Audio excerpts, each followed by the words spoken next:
Hi, I'm Addie. Hi, I'm Maiv. And we're going to make a recipe for tomatillo pineapple salsa from community food producer Sin Fronteras Farm and Food. And we really just want to highlight community foods. This is a new initiative that we started a co-op not that long ago. And that entails locally owned, cooperative, small, inclusive, and uses sustainable practices. Eduardo Rivera is a former Seward Co-op employee, and he now owns the farm of Sin Fronteras. His farm is a 17-acre farm in Stockholm, Wisconsin, and they use sustainable practices and also highlights fresh Latino foods. We're gonna just jump right in and show you how to make this recipe. Okay, the recipe calls for 1 cup of pineapple. Fresh pineapple is gonna taste a lot better than canned ones.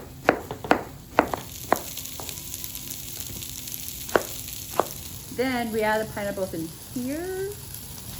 We're gonna use all the pineapple. And it doesn't even matter what size you cut it to. It doesn't have to be even because it's all gonna be blended up into the blender. Yes. And then I'm gonna add in half a teaspoon of salt.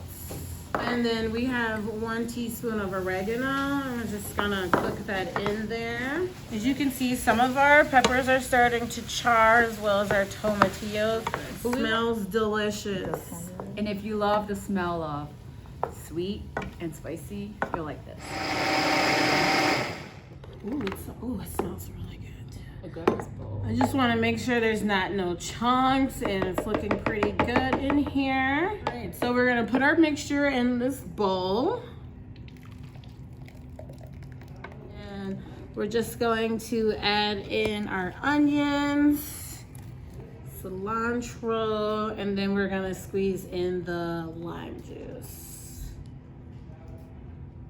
And you're gonna use the whole lime. The juice. Lime juice is always so good in salsa. It gives it that extra flavor, and since lime's already kind of a saltiness to it, you don't need to add any more salt. So we're just going to mix this all up. You could definitely store it in the refrigerator. I would say for up to 5 days since it's fresh ingredients. We're just gonna top that off with some cilantro, make it look pretty. Hey, go ahead and see how that tastes, my mouth. And it's good for parties. It's good for the day, the night, the morning, however you want it. Probably even put it with if you make breakfast burritos. Mm-hmm. Good. So good. So yeah, thanks for joining in our video. Remember, come into Seward Co-op. We have Sin Fronteras peppers here. So definitely the next time you come in here shopping, check them out in our produce aisle, and you can even ask produce employees of other produce that we get from Sin Fronteras too. And you can support community foods, and you will know that it is a community food products by our labeling, and it's purple. Yes, and you can learn more about community foods and even find this recipe on our Seward Co-op website. Right. Thank you. Thank you. Bye.